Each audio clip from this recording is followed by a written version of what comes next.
दोस्तों, आज भी हम ऐसे समाज में जी रहे हैं जो आज भी पुरुष प्रधान है। आज भी जब लड़की का जन्म होता है तो अधिकतर घरों में मायूसी छा जाती है। और मित्रों, यह और कुछ नहीं बल्कि हम मनुष्यों की अज्ञानता है। लड़की को पूछ समझते हैं, परंतु आपको जानकर हैरानी होगी, लड़की का जन्म हर किसी के घर में नहीं होता, बल्कि उसी के घर होता है जो भाग्यशाली होते हैं और अपने अपने पुण्य कर्म अर्जित किए होते हैं। और आज हम आपको यही बताने जा रहे हैं कि भगवान कैसे घरों को लड़की का जन्म देने के लिए चुनते हैं, और वह कौन से पुण्य कर्म है जिसकी वजह से कोई भी इंसान बेटी का माँ बाप बनता है। दोस्तों, एक भगवान श्री कृष्ण से अर्जुन पूछते हैं कि माधव, किन कर्मों के कारण किसी के घर पुत्री धन की प्राप्ति होती है, अर्थात कैसे घरों में बेटियों का जन्म होता है। तब श्री कृष्ण अर्जुन से कहते हैं, हे पार्थ, अगर किसी के घर बैठे भाग्य से होते हैं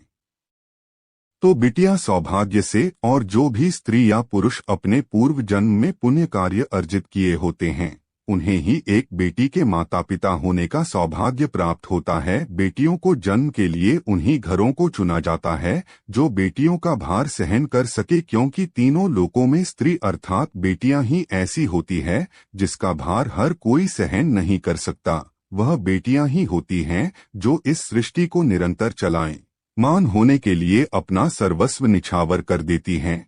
हे अर्जुन, पर जिस दिन इस सृष्टि में बेटियों का जन्म लेना रुक जाएगा, उस दिन सृष्टि भी है और धीरे धीरे इस सृष्टि का अंत हो जाएगा। मित्रों, भगवान श्री कृष्ण के इन बातों पर गौर किया जाए तो उनका कहा बिल्कुल सही है, क्योंकि बेटियां अगर नहीं होंगी तो किसी का भी वंश आगे नहीं बढ़ सकता। दोस्तों, आपने भी कई लोगों को कहते सुना होगा कि जिस घर में बेटी का जन्म होता है वह घर स्वर्ग के समान होता है, क्योंकि बेटा तो केवल एक कुल को रोशन करता है, बेटियां तो दो कुलों को रोशन करती है।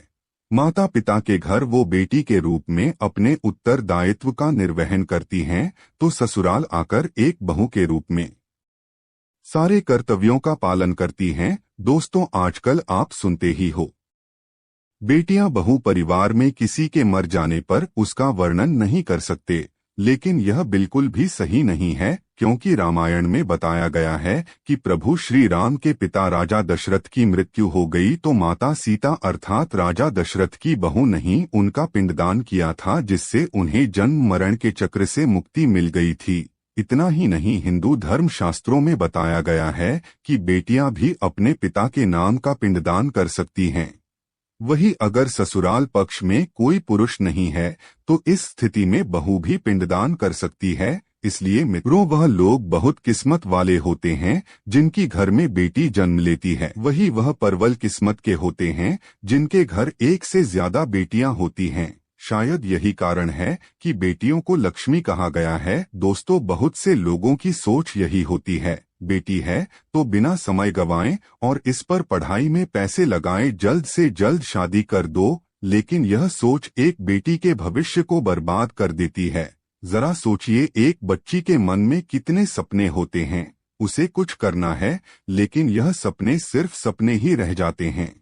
इसलिए अपनी बेटियों को सपने पूरे करने देना चाहिए, उन्हें जीवन में हर वह खुशी दे जो उन्हें मिलनी चाहिए। एक बेटे से ज्यादा एक बेटी हमेशा अपने माता पिता के लिए सोचती है। माता पिता को प्यार और अपनापन बेटी ही दिखा सकती है। बेटी के जन्म को एक जश्न की तरह मनाना चाहिए। माता पिता को बेटी को हमेशा एहसास दिलाना चाहिए कितने खास है बेटी है। क्या बेटी माता पिता के लिए बोझ होती? क्या मित्रों, बेटी कभी भी बाप पर बोझ नहीं होती, वह सिर्फ अपनी और अपने परिवार की किस्मत बनाने के लिए जन्म लेती है। एक कथा के अनुसार दो मित्र लंबे समय के बाद एक दूसरे से मिले।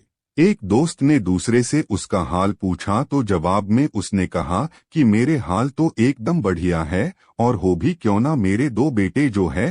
तभी अपने दोस्त से पूछता कि तेरे घर में कितने बच्चे हैं। दोस्त खुशी के साथ बताता है कि मेरे घर में दो बेटियां हैं। उसका दोस्त भगवान का शुक्रिया अदा करता हुआ कहता है कि मैं धन्य हूँ, मेरे घर बेटियां नहीं। यह सुनकर पिता की आंखों में आंसू आ गए। तभी उसकी बेटी पिता के मित्र से कहती है कि अंकल, भगवान हमेशा भाग्यवान को ही बेटी देते हैं, कभी गरीब को बेटी के रूप में माता लक्ष्मी नहीं देते।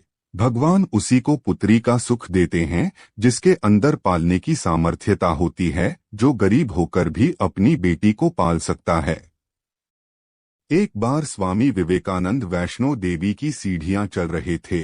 बगल से किसान अपनी बेटी को कंधे में बिठाए चढ़ाई चल रहा था। तभी स्वामी विवेकानंद ने कहा कि बाबा, आपकी बेटी का बोझा आपको लग रहा होगा, इसको मैं उठा लेता हूँ और माता वैष्णो के दरबार तक ले चलता हूँ। सबके सामने स्वामी विवेकानंद से कहा कि बेटी कभी भी बाप के कंधे पर बोझ नहीं होती। बेटियां अगर बाप के कंधे पर हों तो वह हर बोझ को हल्का कर देती है। मित्रों, बेटियां कभी भी धन की भूखी नहीं होती, यो सिर्फ मान और सम्मान की भूखी होती है। कौन सा कर्म करने से बेटी के रूप में जन्म लेते हैं? अब सोचने वाली बात है कि कौन सी कर्म के बाद आप किसी के घर लड़की के रूप में जन्म लेते हैं और उनके घर के लिए लक्ष्मी का रूप साबित होते हैं। गरुड़ पुराण में बताया गया है कि जब आत्मा को नया जन्म मिलता है तब आत्मा को शरीर के अनुसार व्यवहार में चलकर अपने कर्म करने होते हैं। शरीर के जरिए कर्म करके की एक आत्मा अपने जन्म के उद्देश्य को सार्थक भी बना सकती है और निरर्थक भी, यदि कोई पुरुष महिलाओं का आचरण करता है, स्वभाव में महिलाओं वाली आदतें ले आता है या वही काम करना चाहता है तो एक महिला को करना चाहिए, तो ऐसे ही पुरुषों का आत्म स्त्री का शरीर धारण करती है। वहीं गरुड़ पुराण में बताया गया है, यदि कोई व्यक्ति मृत्यु के अंतिम क्षण में किसी स्त्री को याद करते हुए प्राण त्यागता है तो वह अगले जन्म स्त्री के रूप में जन्म लेता है। वही अगर वह अंतिम क्षण में परमेश्वर का नाम लेता है तो वह मुक्ति के मार्ग पर अग्रसर हो जाता है। चैनल पर नए हो तो वीडियो को लाइक करके हमारे चैनल को सब्सक्राइब करें और ऐसे जानकारी के लिए हमारे चैनल से जुड़े रहिए।